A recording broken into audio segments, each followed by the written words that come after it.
ሰምቼው አላውቅም።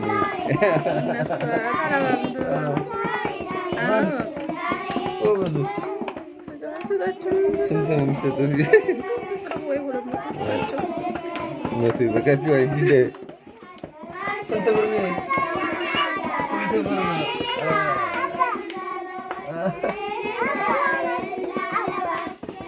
በቃ አይቻልም እኮ ከበንዱ ላይ ነው የምትሉት።